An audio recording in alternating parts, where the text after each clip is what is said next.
মুক্তিযোদ্ধাদের নিয়ে মাননীয় প্রধানমন্ত্রী যে পরিস্থিতির মধ্য দিয়ে যাচ্ছেন সেই পরিস্থিতির মধ্য দিয়ে আমিও গিয়েছিলাম, কিন্তু আমি সেটা বুদ্ধি খাটিয়ে প্রপার ওয়েতে ম্যানেজ করেছিলাম। এখন আপনারা বলতে পারেন যে আপনি কি এমন হয়ে পড়েছেন যে মাননীয় প্রধানমন্ত্রী যে পরিস্থিতির মধ্য দিয়ে যাচ্ছেন সেটার মধ্যে দিয়ে আপনি গিয়েছেন।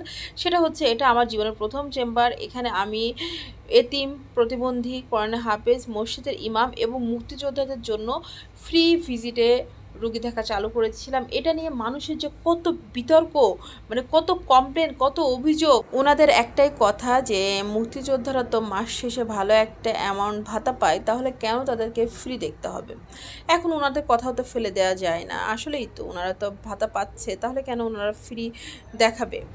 আমি যেটা করলাম, এটা আমার নতুন চেম্বার। এখানে আমি শুধু এতিম, প্রতিবন্ধী, মসজিদের ইমাম এবং কোরআনে হাফেজের জন্য ভিজিট ফ্রি রেখে মুক্তিযোদ্ধাদের জন্য ভিজিট ফ্রি উঠিয়ে দিলাম। কিন্তু আমি যদি কোনো মুক্তিযোদ্ধা আসতেন সেক্ষেত্রে আমি ওনাদেরকে সম্মান করতাম, কিন্তু আমার ব্যানার, বিলবোর্ড বা হ্যান্ড বিলে কোনো জায়গায় লেখা থাকতো না যে মুক্তিযোদ্ধাদের জন্য ভিজিট ফ্রি। কিন্তু আসলে কিন্তু আমি ওনাদের থেকে চশমা ডিসকাউন্ট করে দিতাম, ওনাদের ফ্রি দেখে দিতাম যদি কেউ ভিজিট দিতে না পারতো, বা ভিজিট থেকে কমিয়ে দিতে কম রাখা হতো।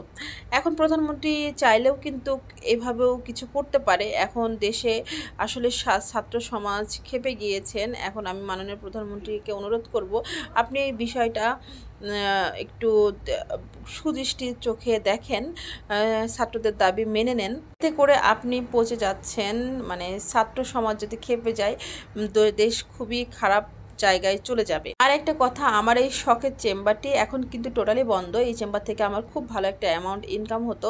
আমার বাচ্চার জন্য আমি আমার এই চেম্বারটি বন্ধ করে দিয়েছি। আর এটা ছিল আমার উদ্বোধনের দিন। এখানে আমাদের উপজেলা চেয়ারম্যান সাহেব, মেয়র, আমাদের ইউনিয়ন চেয়ারম্যান, আমার বাবা মা, আমার হাজব্যান্ড, আমার শ্বশুর, আমার ফ্যামিলির সবাই উপস্থিত ছিলেন।